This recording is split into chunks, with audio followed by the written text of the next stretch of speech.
The novel Sense and Sensibility by Jane Austen was written in the 1780s in Steventon, Hampshire, England, and published in 1811.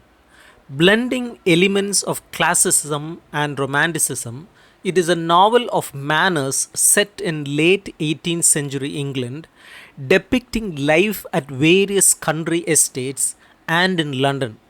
The story explores themes of love, social class, and sensibility through the experiences of Dashwood sisters. Let's see the important characters. Elinor Dashwood is the responsible eldest sister. Her quiet strength and loyalty anger her family. Marianne Dashwood is the romantic middle sister. Her journey from idealism to maturity forms the story's heart. Edward Ferrars is kind but indecisive. His sense of honor traps him in a loveless engagement until he finds courage to choose Elinor. John Willoughby is charming but selfish. His greed destroys his chance with Marianne, leaving him regretful but unrepentant. Colonel Brandon is a steady, compassionate man. His tragic past and quiet devotion to Marianne make him the story's moral center. Lucy Steele is cunning and opportunistic. Her manipulation of Edward highlights the era's pressures on women to marry for money. Let's see the summary of the novel. Henry Dashwood resided at Norland Park in Sussex, England, a property belonging to his wealthy uncle. He had three daughters with his current wife and a son from a previous marriage. Upon his uncle's passing, Norland was inherited by Henry's son John and John's own son. This left Henry's daughters with little financial security, and before his death, Henry requested that John care for his half sisters. Initially, John intended to give each of them £3,000, but his wife Fanny soon convinced him otherwise, prioritizing their own son's future. After Henry's passing, his widow Mrs. Dashwood and their three daughters, Elinor, who is known for her rationality and composure, Marianne, who is highly sensitive and emotional, and young Margaret, who remained at Norland for several months. Mrs. Dashwood strongly disliked Fanny, but Elinor developed a close connection with Fanny's brother Edward Ferrars. Mrs. Dashwood and Marianne anticipated that Elinor and Edward would marry. Soon, Mrs. Dashwood's relative, Sir John Middleton, offered her a place to stay at Barton Park, which she gladly accepted. She and her daughters moved to a cottage on his estate, where they frequently visited Sir John and his wife, Lady Middleton, attending numerous social events. They also met Lady Middleton's mother, the well meaning but gossip loving Mrs. Jennings, who enjoyed matchmaking. Another regular visitor was Colonel Brandon, a friend of Sir John's and an unmarried 35-year-old man.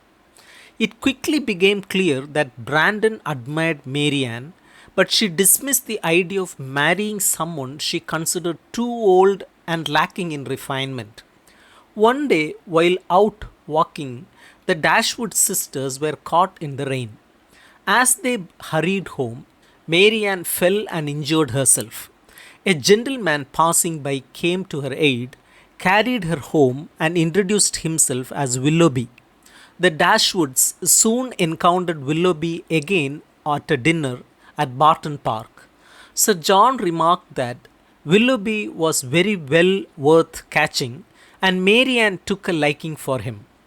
Willoughby frequently visited their cottage, spending a great deal of time with Marianne, as they shared similar tastes in art, music, and literature.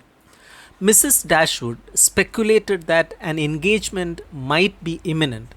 As their connection deepened, Margaret observed Marianne giving Willoughby a lock of her hair and assumed they were engaged. One evening at Barton Park, Mrs. Jennings inquired whether Elinor was fond of anyone. Margaret revealed that Elinor had feelings for a man whose name began with F. The following day, a group gathered at Barton Park to visit Colonel Brandon's brother in law's estate. However, Brandon abruptly received a letter that required his immediate departure to London, cancelling the outing.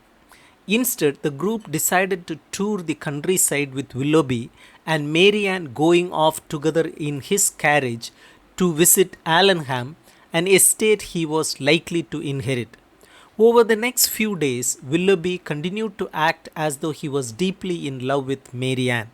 One day, when Mrs. Dashwood, Elinor, and Margaret returned home from Barton Park, they found Willoughby's carriage outside their cottage. Inside, Marianne was in tears. Willoughby announced that he had to leave for London indefinitely due to business. Elinor became suspicious as there was no confirmation of an engagement between him and Marianne. After Willoughby's departure, Marianne fell into a deep melancholy. While out for a walk, she and Elinor saw a man approaching, and Marianne, believing it to be Willoughby, grew excited. However, as he neared, they realized it was Edward Ferrars. Strangely, rather than being pleased to see Elinor, Edward appeared uneasy. Marianne noticed he was wearing a ring containing a lock of hair. When asked about it, Edward claimed it was Fanny's hair, though both sisters thought it resembled Elinor's. Elinor suspected he had secretly obtained it. After a week, Edward departed without proposing. Soon after, Lady Middleton's sister Charlotte Palmer visited Barton Park with her husband. The Palmers knew Willoughby and assumed he and Marianne were engaged, though Elinor remained uncertain. Later, the Middletons welcomed more guests. Anne and Lucy Steele, two sisters distantly related to Mrs. Jennings. Elinor and Marianne found them tiresome as they spoke endlessly of romantic prospects. During a conversation, Sir John mentioned Elinor's connection to Edward Ferrars. Anne eagerly claimed she and Lucy knew Edward well, but Lucy corrected her, insisting they were only somewhat acquainted. One day, while walking with Elinor, Lucy asked if she was familiar with Edward's mother, Mrs. Ferrars. She then revealed that she and Edward had been secretly engaged for 4 years. Fearing his mother's disapproval due to her lack of fortune, they had kept their relationship hidden. To prove her claim, Lucy showed Elinor a letter from Edward and revealed that she had gifted him a lock of her hair, which he now kept in a ring.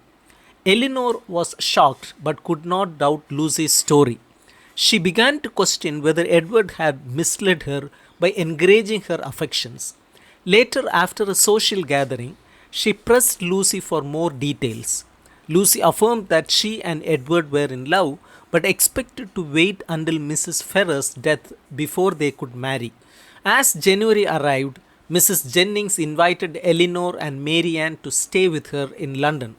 Though Elinor hesitated, knowing Edward would be there in February, Marianne eagerly accepted, hoping to see Willoughby. Upon arriving in London, Marianne wrote to Willoughby but received no reply. Instead, Colonel Brandon frequently visited them. Marianne grew anxious over Willoughby's silence and could not enjoy the social events they attended. Elinor wrote to their mother, urging her to ask Marianne whether she and Willoughby were engaged. Finally, at a party with Lady Middleton, Marianne saw Willoughby. To her shock, he was cold and distant, barely acknowledging her. Devastated, she left the party in distress. The next morning, she received a letter from Willoughby. After reading it, she was overwhelmed with grief. In the letter, Willoughby denied any romantic attachment to her and announced his engagement to another woman. Both Elinor and Marianne were deeply shocked by his sudden change in behavior.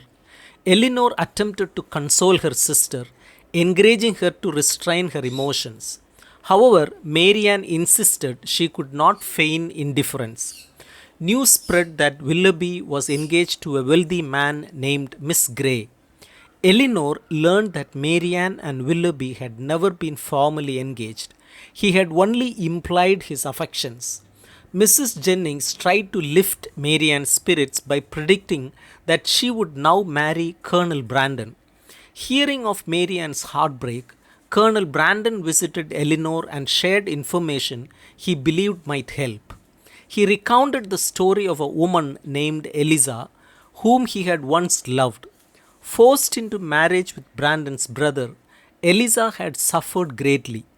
Brandon had attempted to elope with her but was prevented.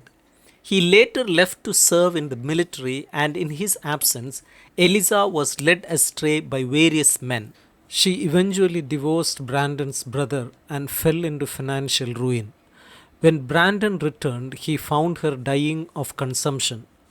She had an illegitimate daughter also named Eliza, whom he vowed to protect. As she grew up, he cared for her, but the previous year she had gone missing after a trip to Bath. While Brandon was staying at Barton Park, he received a letter revealing that Willoughby had seduced and abandoned young Eliza, leaving her pregnant. This revelation had forced Brandon to leave abruptly for London.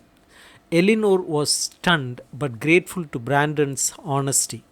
She shared the news with Marianne, though it brought her little comfort. She mourned not only her lost love, but also Willoughby's ruined character. Meanwhile, Elinor and Colonel Brandon developed a strong friendship. Mrs. Jennings, however, concluded that Brandon intended to propose to Elinor. Elinor convinced Marianne to leave the house for an outing with Mrs. Jennings. While at a jeweller's shop, they encountered an arrogant gentleman ordering a toothpick case.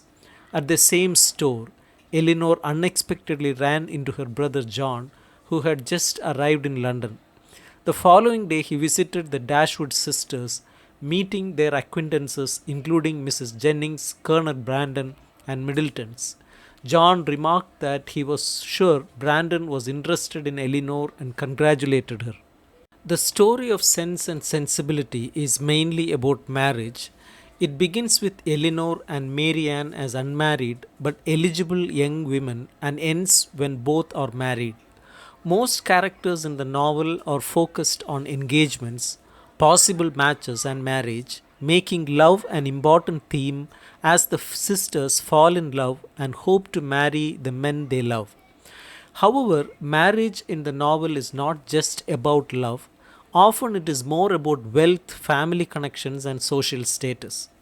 Parents and families play a big role in deciding marriages, as seen with Mrs. Ferrars, who cares more about her sons marrying rich women than about their happiness. She disowns Edward when she finds out he is engaged to Lucy because for her, marriage is about family status rather than personal choice. Marriage is essential in high society because it determines who inherits wealth and property. For women, marriage is especially important because their future depends on their husband's status. Some characters, like Willoughby, marry only for money, but Elinor and Marianne eventually marry for love. Marianne, however, must change her idea of love and learn to care for Colonel Brandon, even though she did not love him at first. The novel also shows that the importance of family love as Elinor, Marianne, Margaret, and their mother remain close through hardships. While marriage is often more about money than love, the sisters show that love and marriage can go together. In the novel, both the characters and the narrator try to understand people's personalities. The narrator, who knows everything, describes people with sharp and often ironic observations. Understanding a person's inner nature is important because it helps explain their actions and choices. The title Sense and Sensibility represents two ways of thinking. Elinor represents sense; she is rational, calm, and values self control. Even when she learns about Edward's engagement to Lucy, she does not show her emotions. Marianne, on the other hand, is full of sensibility. She is emotional, passionate, and feels everything deeply. The novel shows the problems of too much sensibility as Marianne's extreme emotions lead to heartbreak and despair. However, in the end, both sisters find happiness by balancing sense and sensibility. Eleanor allows herself to express love, and Marianne learns to love in a more mature way. Characters in the novel often struggle to judge others correctly. Marianne believes Willoughby is a good man, but later realizes he is not as noble as she thought. Then, when he explains himself to Eleanor, she has to change her opinion of him again. The novel suggests that while people may seem unpredictable, their actions make sense once their true character is understood. Willoughby's behavior is surprising at first, but as the story unfolds, we learn more about his personality, making his actions clear. Austen shows that people's characters are understandable even if they are not immediately obvious.